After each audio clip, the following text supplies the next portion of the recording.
Okay, so this is my math midterm, and I've decided to do another Eureka lesson. And the standard for this lesson is use addition and subtraction within 100 to solve 1 and 2-step word problems involving situations of adding to, taking from, putting together, taking apart, and comparing with unknowns in all positions, or by using drawings and equations with a symbol for unknown numbers to represent them. And so we were supposed to do decomposition in our math methods class to show this. So obviously all throughout Eureka, decomposition is a big keyword that they're having there. So here's what we're going to do.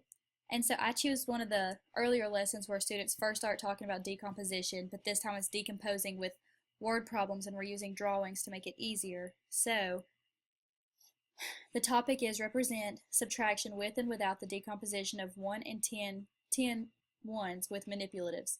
So we'll walk you through this. So for the focus and review, we're going to start with a fluency practice. And for every number that I say, the students are going to say 2 less. So if I said 10, the students are going to have to say 8. And if I said 8, they're going to have to say 6, and so on and so forth. And I said to continue the sequence starting at 20, 21, 30, just so they know what they're doing there. And then we're going to review this mental math fluency. And this helps prepare students for the understanding of importance of the subtraction algorithm. And then I will project the number 77 on the board, and I will ask the students to say the number in number form. So then they will say 7 tens, 7 ones. Then I will write 77 minus 2. I will tell the students to say the subtraction sentence and answer in unit form. So I'll have the students say 7 tens and 7 ones minus 2 tens and 2 ones equals 5 tens and 5 ones. Then I will tell the students to write the subtraction sentence on their own on their personal whiteboard or on their desk, because you can write with expo markers on the desk, and that'll be another instructional strategy that you could use there to help them see it visually. Then they can write it and they'll also be hearing it. And then I have different problems right here that we can practice with fluency with doing that. And that way they start thinking in the sense of tens and ones, because this is what this lesson is going to be about. For the statement, I said that we're going to do an application problem. And so I've done a show me that explains that as one of my different things to do. So here's this, and here's just the application problem. The other problem will come next. Okay, so first we're going to start with the application problem. And this is a problem that'll help shift students' attention to subtraction and anticipates the opening of the concept development, in which the concept development is the overall what are we doing in this lesson, and that is decomposing. So this helps move their knowledge of addition back into subtraction, which they've learned earlier on in the years. And so for this problem, this is our application problem, and it says Shelby picks 35 oranges, 5 are rotten. And part A says how many of Shelby's oranges are not rotten. So we'll do A right here. And what I would like the students to start out to do is decomposing the 35. So we'll have 35 up here, and then we'll branch it off into our little decomposition part. And then it says 5 are rotten. So we'll put 5 down here and mystery box down here. So we don't know what that is yet, but we know now, since we have to find one of these add-ins to make 35, that this is going to be a subtraction problem. So it would be 35 minus 5 equals a mystery. And so students can see that if I take 5 ones away from 35, our answer is going to be 30. So then we can put 30 as the mystery. We could also show this doing a tape diagram, as in, here's how many oranges that she has total. So she has 35 oranges altogether. 5 of these oranges are rotten. So what is the rest of this going to be? And so, of course, the students will know to set that up as 35 minus 5 equals 30. So then it'll be 30 of Shelby's oranges are not rotten. Next, we'll do part B of this problem, and it says Rosa picks 35 oranges too, but 6 are rotten. How many of Rosa's oranges are not rotten? So here we'll start part B, and we'll start doing it the exact same way we did as part A. So this time, Rosa has 36 oranges, and we'll break this back down to our decomposing tree. And we know that she has 6 are rotten, and we don't know how many are not rotten, and that's what we're trying to find. So the students know that if we have these two, which are add-ins, and we're trying to find 36, then we're going to subtract. So it'd be 36 minus 6 equals mystery. And so the students know that if there are 6 ones here and 6 ones here, and it's 6 minus 6, the answer is going to be 30. So then it's no longer a mystery. The answer is 30. And we could also show this with the tape diagram, like we did in the last one. So here's the total. So Rosa has 36 of them, and 6 of them are rotten. So what is the rest of the problem be? And they'll know now that if they have to find the rest of the tape diagram, that this is subtraction. So it's 36 minus 6 equals, once again, 30. It's just a different way to show it. And so then the students would write 30 of Rosa's oranges are not rotten. And there's the application problem. Okay, next time.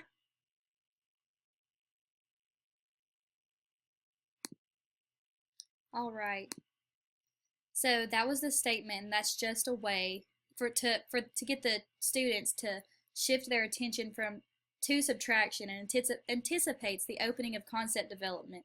And the concept development in Eureka is what the teacher input is. So we're going to be talking about subtraction, but in a different way. So this just makes the students think, oh, I need to switch my thinking from addition or any kind of other number sense that they had going on to subtraction. That way we can focus in on it. Okay, so for my teacher input, down here I put, because Eureka uses this, and I think it's easier to script your lessons this way because it's literally scripted for you. So whenever you see a T, that's what me, the teacher, is going to say. And when you see an S, it's what the student's response will ideally be. And sometimes this isn't what the student says, and so it's just what the correct answer is, and so you need to find a way to get them there.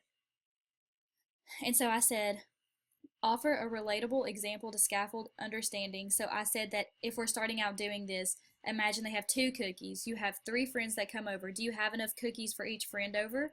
And then imagine you have 5 cookies. You have 9 people coming over. Can you give each person a whole cookie? Offer similar examples until you see that the students are demonstrating their understanding for this.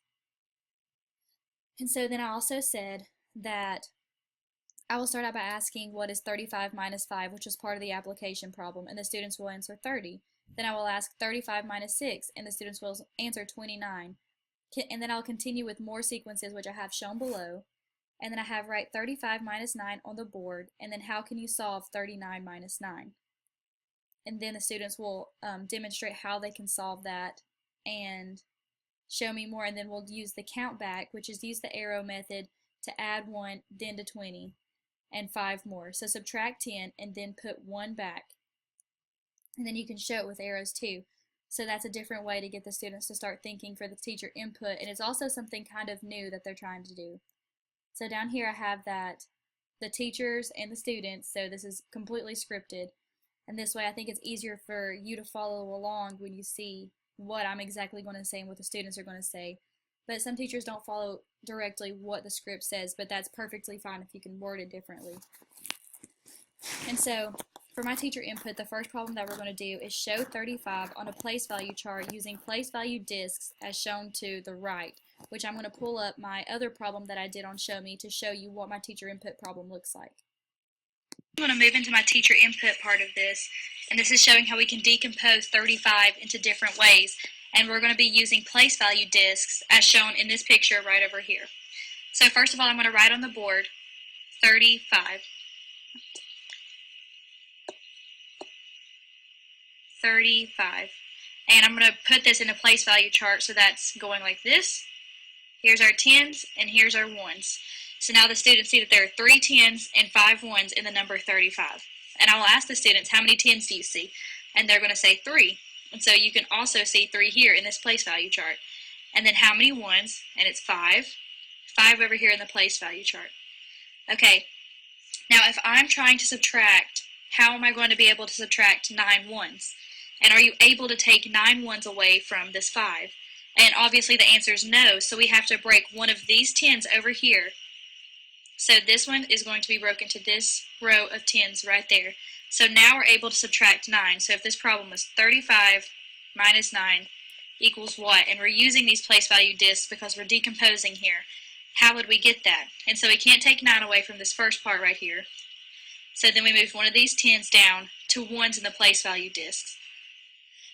So what you can do now is to take away 9, you just literally subtract 9 of these 1s. and you're left with how many. And so that's right, that's it over here. So how many 10s do we have in our 10s place? And that's 2. And now how many 1s do we have in our 1s place? And we have 6. So our answer is going to be 35 minus 9 equals 26. And that's teacher input. All right. So a part of the other teacher input is we're going to keep repeating this process, but we're going to be doing it with different numbers.